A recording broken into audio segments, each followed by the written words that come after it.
Hello నమస్తే అండి, welcome to my channel Dhaniyakula Padma Tulasi. ఈరోజు ములక్కాయ టమాటా కూర, అలాగే ములక్కాయలు సాంబార్లు వేసుకొని చేసుకుంటాం. అలా కాకుండా ములక్కాయలు ఉడకబెట్టి గుజ్జు తీసి కూర చేశాను. అది ఎలాగో చూద్దాం. ముందుగా ములక్కాయలు కడిగి శుభ్రంగా కడుక్కొని 2 ముక్కలుగా చేసి కుక్కర్లో 2 విజిల్స్ వచ్చిందాకా ఉడకబెట్టుకోవాలి.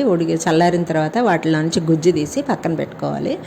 ఈ ములక్కాయ 1 కప్పు ములక్కాయలకి ఒక 3 ఉల్లిపాయలు, 1/4 కిలో టమాటాలు, ఒక 2 పచ్చిమిరపకాయలు, 2 స్పూన్ల అల్లం పేస్టు, కరివేపాకు, తాలింపు గింజలు, 1 గ్లాసు పాలు కావాలన్నమాట. ఈ కూరలో పాలు ఉంటేనే కూర బాగుంటుంది అనమాట. అందుకని ములక్కాయలు అన్నీ రెడీగా చేసి పెట్టుకుని మళ్ళీ దీంట్లోకి ఏమో మనం ములక్కాయ ఈ టమాటా పేస్ట్లోకి మసాలా ఏం కావాలంటే మామూలుగానే లాస్ట్లో దించేటప్పుడు నువ్వులు, ధనియాల పొడి వేస్తే చాలా బాగుంటుంది అనమాట. అందుకని నువ్వులు 1 2 స్పూన్స్ నువ్వులు వేపేసి అవి పక్కన గిన్నెలో పెట్టుకోవాలి, పెట్టుకోవాలి.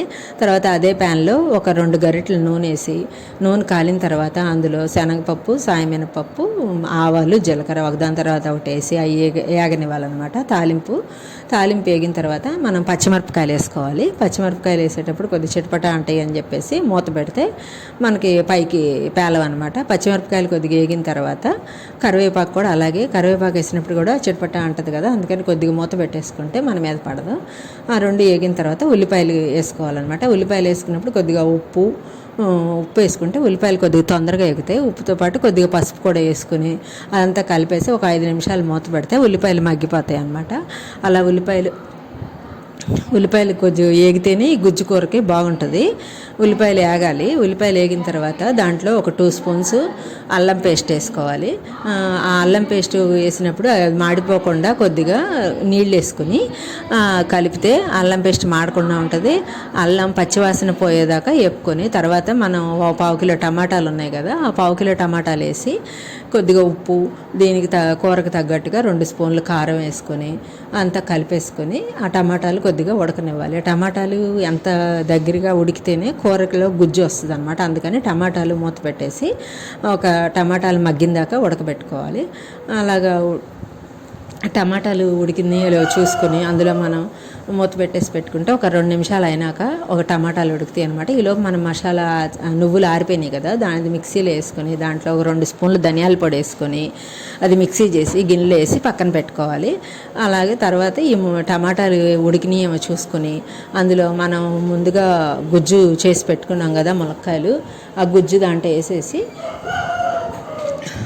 దాంట్లో వేసి మొత్తం అదంతా కూరలో కలిసేటట్టుగా చూసుకోవాలి. కూరలో కలిసిన తర్వాత అది అంతా ఒకసారి మూత పెట్టి ఒక 2 నిమిషాలు ఉడకనిచ్చేసి అదంతా ఉడికిన తర్వాత మనం దాంట్లో పాలు వేసుకోవాలి.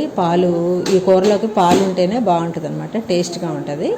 అందుకని 1 గ్లాస్ పాలు వేసుకుని అది కూడా కలిపేసుకొని ఒకసారి మొత్తం ఆ పాలు కూడా దానికి కలిసేటట్టుగా ఉండి ఒక 2 నిమిషాలు ఉడికిన తర్వాత అందులో మనం ముందుగా చేసి పెట్టుకున్న మసాలా పొడి, ఆ తర్వాత కొత్తిమీర వేసేసి అన్నీ కలిపేసి ఒకసారి తిప్పేసి పక్కన పెట్టేసుకుంటే ఆ కూర అయిపోతుంది అనమాట. ములక్కాయ గుజ్జు కూర టమాటా అయిపోతుంది. వేడివేడిగా తింటే చాలా బాగుంటుంది. ఇందులోకి మేము వడియాలు, అప్పడాలు వేపామన్నమాట. నేను మినపొడియాలు పెట్టాము. ఆ మినపొడియాలు ఎలా ఉన్నాయో తర్వాత అది కూడా ఒక వీడియో తీసి పెడతాం, ఎలా పెట్టాలో మినపొడియాలు కూడా.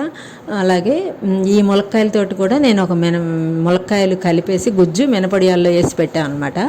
ఆ వడియాలు మనం ఎప్పుడైనా కూరల్లో వేసి వండుకోవచ్చు. ములక్కాయలు లేనప్పుడు కూరలాగా బాగుంటుంది.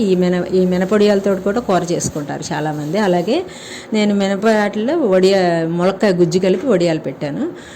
కూర అవి వేగిన తర్వాత మనం ఒక ప్లేట్లోకి వేడివేడి అన్నము, కూర, నెయ్యి, ములక్కాయలు, ఈ వడియాలు అన్నీ కలిపి మళ్ళీ మేము జావ చేసుకుంటాం రోజు. ఈ సమ్మర్ కదా, రాగి జావ, దాంట్లో మజ్జిగ కలుపుకొని ఆ రాగి జావ అన్నీ కలుపుకొని తింటే చాలా బాగుంటుంది. ఈ వీడియో నచ్చినట్టయితే లైక్ చేయండి, షేర్ చేయండి, కామెంట్ చేయండి. Thanks for watching my video.